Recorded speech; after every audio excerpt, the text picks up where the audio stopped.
আমরা তাদের পরিষ্কারভাবে জানিয়েছি। তাদের তিনটা দাবির মধ্যে এটাও একটা দাবি যে সবার হচ্ছে 25, আমাদেরটা কেন 24?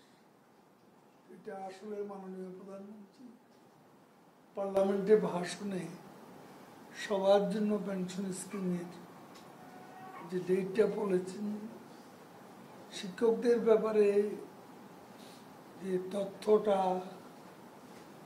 গেছে এটা ইটস এ মিস্টেক, এবং এটাই সত্য যে সবার পেনশন স্কিমে অন্তর্ভুক্ত করার তারিখ হচ্ছে 1 জুলাই 2025। এটা তাদেরকে আমরা পরিষ্কারভাবে বলেছি। এছাড়াও শিক্ষকদের দাবি সুপার গ্রেড ও স্বতন্ত্র উচ্চ বেতন স্কেল প্রদানের বিষয়টি আলোচনা হবে। আমরা পাবলিক বিশ্ববিদ্যালয়ের সকল শিক্ষকের মর্যাদা, আর্থিক সুবিধা অসুবিধা বিষয়ে আলোচনা করে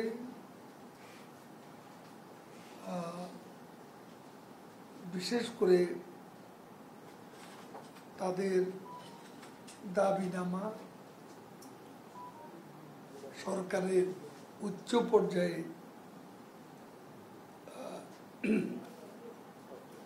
তারা লিখিত যে বক্তব্য দিয়েছেন প্রধানমন্ত্রী সমীপে আমরা উত্থাপন করব।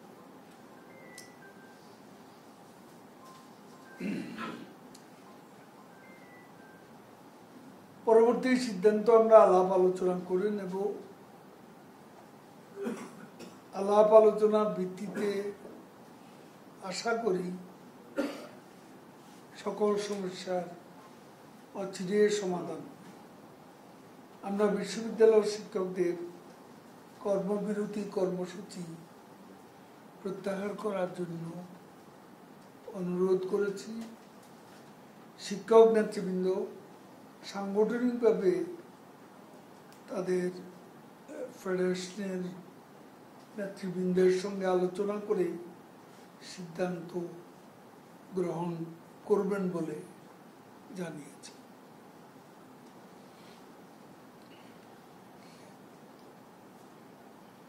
দেশের 15টি জেলায়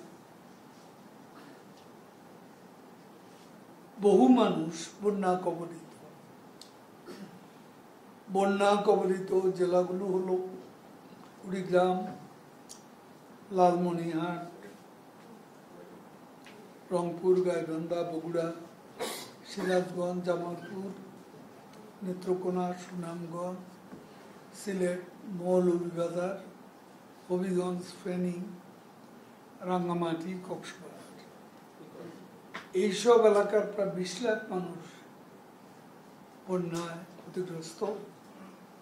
দুর্যোগ মোকাবিলা বঙ্গবন্ধু কন্যা প্রধানমন্ত্রী শেখ হাসিনার নেতৃত্বে আওয়ামী লীগ সরকারের সফলতা, দূরদর্শী পদক্ষেপের পরে এবং মানুষের আর্থসামাজিক অবকাঠামোগত উন্নয়ন ঘটায় এ বন্যা বা দুর্যোগে এখন পর্যন্ত এবার কেউ মারা যায়। এখন পর্যন্ত আশ্রয় কেন্দ্রে 36,223 জন আশ্রয় নিয়েছে। বন্যা কবলিত এলাকা নগদ 3,10,00,000 টাকা, 8,700 টন ত্রাণের চাল, 58,000 বস্তা, 58,500 বস্তা শুকনো ব্যাগ ও অন্যান্য খাবার, শিশু খাদ্য কেনার জন্য 60 লাখ টাকা এবং গোখাদ্য কেনার জন্য 60 লাখ টাকা সরকারিভাবে বরাদ্দ দেওয়া হয়েছে।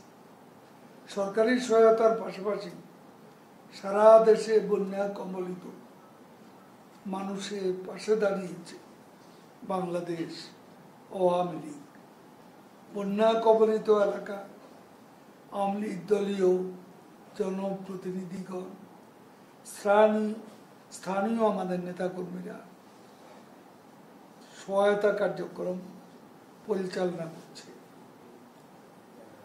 বাংলাদেশ আওয়ামী লীগের ত্রাণ ও সমাজ কল্যাণ বিষয়ক উপকমিটি আমিনুল ইসলাম সহ উপকমিটির সদস্যগণ দেশের বিভিন্ন স্থানে ত্রাণ বিতরণ কার্যক্রম পরিচালনা করছে।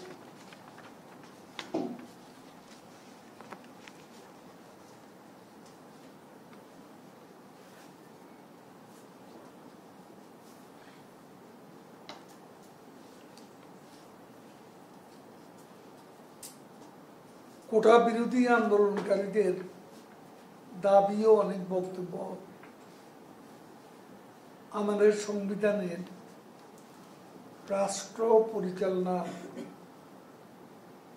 মূলনীতি বিরোধী।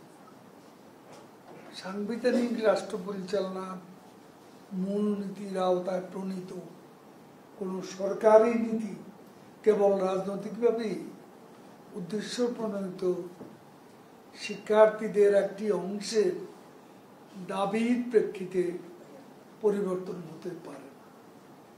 তা উচ্চ আদালতের নির্দেশনা পবিত্র সংবিধানের আলোকেই কেবলমাত্র বাস্তবায়িত। রাষ্ট্র পরিচালনার মূলনীতি সম্পর্কিত সংবিধানের 19 অনুচ্ছেদে বলা হয়েছে সকল নাগরিকের জন্য সুযোগের সমতা নিশ্চিত করবে রাষ্ট্র।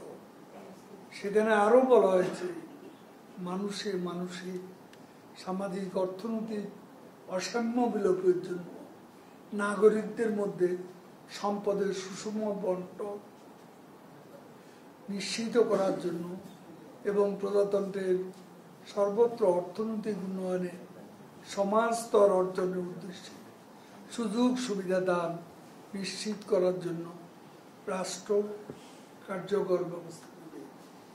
জাতীয় জীবনে সর্বস্তরে মহিলাদের অংশগ্রহণ সুযোগের সমতা রাষ্ট্র নিশ্চিত করবে।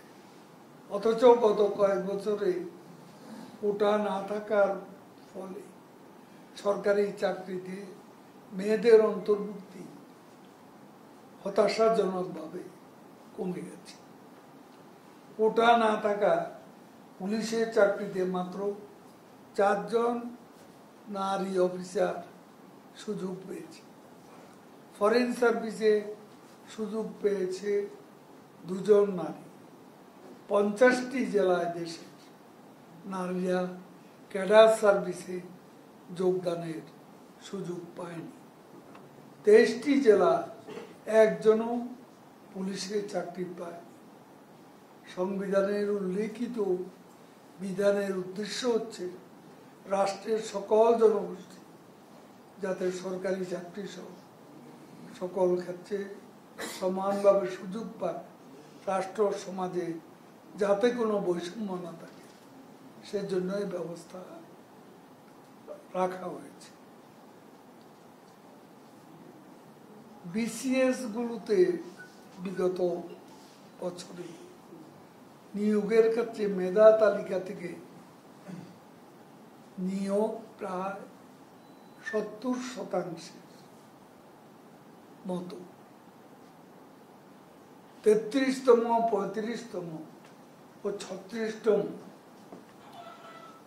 এই 3টি বিসিএস পরীক্ষা গড়ে প্রায় 72% প্রার্থীকে মেধার ভিত্তিতে নিয়োগ দেওয়া হয়েছে, যেখানে কোটা থেকে নিয়োগ পেয়েছে মাত্র 28%। সরকারি সিদ্ধান্ত অনুযায়ী শূন্য পদগুলোতে মেধা তালিকা থেকে অন্তর্ভুক্ত করা হয়েছে। সংরক্ষিত কোটায় প্রার্থী না পাওয়া গেলে যেখানে মেধা তালিকা থেকে প্রার্থী অন্তর্ভুক্ত করা হচ্ছে সেখানে এই প্রক্রিয়ার বিরোধিতা করার যৌক্তিকতা। দক্ষিণ এশিয়ার মধ্যে বাংলাদেশি সরকারি চাকরিতে কোটার ভিত্তিতে সবচেয়ে কম নিয়োগ দেয়া হয়। বর্তমানে ভারতে সরকারি চাকরিতে 60% কোটার ভিত্তিতে ও 40% মেধার ভিত্তিতে। পাকিস্তান 92.5% কোটা ও মাত্র 7.5% মেধার ভিত্তিতে। নেপালে 45% কোটা ও 55% মেধার ভিত্তিতে। শ্রীলঙ্কায় 50% কোটা ও 50% মেধার ভিত্তিতে নিয়োগ হয়। শ্রীলঙ্কার বিশ্ববিদ্যালয় ভর্তির ক্ষেত্রে 60% জেলা কোটা বিরাজমান রয়েছে। এই পরিসংখ্যান থেকে বোঝা যায় আমাদের আর্থসামাজিক বাস্তবতায় কোটার প্রয়োজনীয়তা রয়েছে এবং বাংলাদেশে বিদ্যমান পদ্ধতিতে এটা যৌক্তিক। শিক্ষার্থীদের আবেগকে পুঁজি করে একটি কুচক্রী মহল রাষ্ট্রকে অস্থির করার ষড়যন্ত্র করছে। এ অশুভ শক্তি এর আগেও আমাদের কাছে তথ্য সবার কাছেই আছে যে 2018 সালে যে কোটা বিরোধী আন্দোলন হয়, তখন এই রাজনৈতিক আন্দোলনে ব্যর্থ এ অশুভ শক্তি কোটা আন্দোলনের উপর ভর করেছিল এবং সড়কে যে আন্দোলন হয়েছিল ওই আন্দোলনের উপরও ওই শক্তিটি ভর করে রাজনৈতিক রূপ দেওয়ার ষড়যন্ত্র করেছে। আপনারা জানেন আমাদের তখন এই অশুভ শক্তির হাতে ধানমন্ডি 3 আমাদের সভাপতি কার্যালয়ও আক্রান্ত হয়েছে এবং একটা পর্যায়ে এই অফিসের থেকে অনতি দূরে রাস্তায় একটি মেয়েকে দিয়ে অভিনয় করানো হয়েছিল। মেয়েটি কান্নাকাটি করছিল এবং ক্রমাগত বলছিল যে আমার বোনকে রেপ করা হচ্ছে আওয়ামী লীগ। তখন কোটা বিরোধীদের নেতারা কয়েকজন এই অফিসে এসে বাথরুম পর্যন্ত খুঁজে খুঁজে দেখেছি এ কোথাও ওই ধরনের ঘটনা ঘটেছে কিনা। সাংবাদিকদের অনেকেরই হয়তো এই চিত্রটি মনে আছে।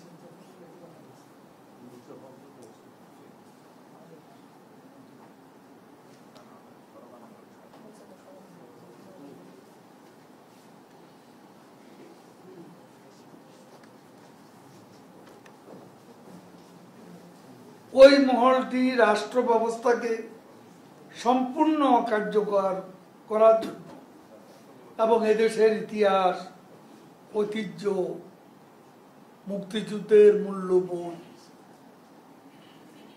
এইসবের প্রতি শিক্ষার্থীদের বিরূপ মনোভাব সৃষ্টির ক্ষেত্র প্রস্তুতি পায়তারা করছে। আমরা তারুণ্যের শক্তির উপর আস্থা রাখি। আমরা বিশ্বাস করি তারুণ্যের সবাইকে নিয়ে ডিজিটাল বাংলাদেশ থেকে স্মার্ট বাংলাদেশ গড়ার লক্ষ্যে সামনের দিকে এগিয়ে নিয়ে যাবে। সকলে সমান অংশগ্রহণের সুযোগ সৃষ্টির মধ্য দিয়ে প্রধানমন্ত্রী শেখ হাসিনা স্বপ্নের উন্নত সমৃদ্ধ কল্যাণকর রাষ্ট্র বিনির্মাণ। সবাইকে ধন্যবাদ।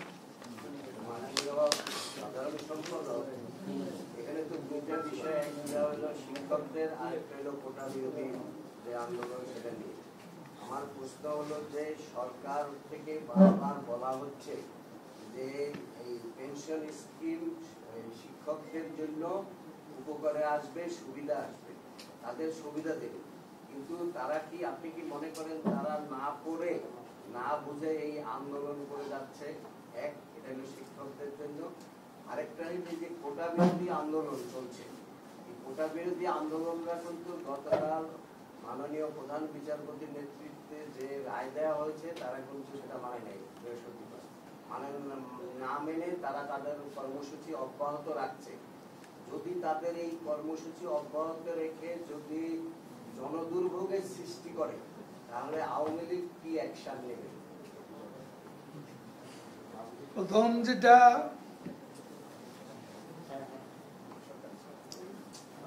শিক্ষকদের দাবিনামার মধ্যে 24-25 যে পার্থক্যটা আছে, সেখানে একটা ভুল বুঝাবুঝি কারণ ছিল। সেটা আসলে 2025 পয়লা, সেটা তাদেরকে নিশ্চিত করা হয়েছে। এটা আর বাকি বিষয়গুলো তারা দাবিনামা উত্থাপন করেছে, এটা আলাপ আলোচনার বিষয়। চট করে কি তো মানা যায় না, এখানে সরকারেরও যুক্তি আছে এবং কোন বিষয়টি কেন করা হয়েছে। তো এ ব্যাপারে যদি তাদের দাবি যুক্তিসঙ্গত হয়, সেটা অবশ্যই বিবেচনা করা। তো এটা আমরা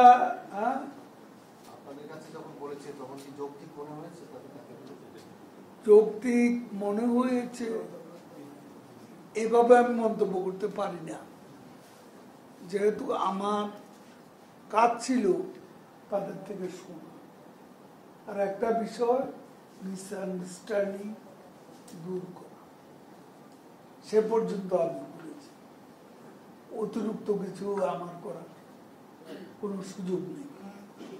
আর আপনি যেটা বলছেন কোটা, একটাই জবাব, এক লাইন, আইন তার নিজস্ব গতিতে চলবে। Thank you. তুমি কি তাহলে একজন শিবির করে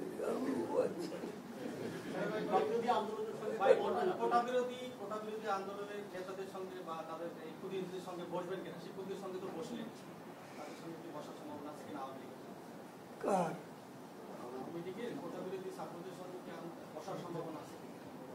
এখানে তো আমরা সাবজুডিস করবো,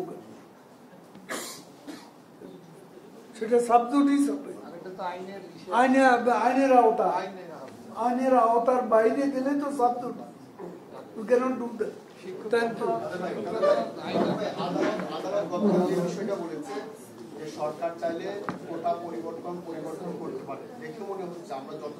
আমি আপিল বিভাগের রায়ের আগে কিছু বলবো।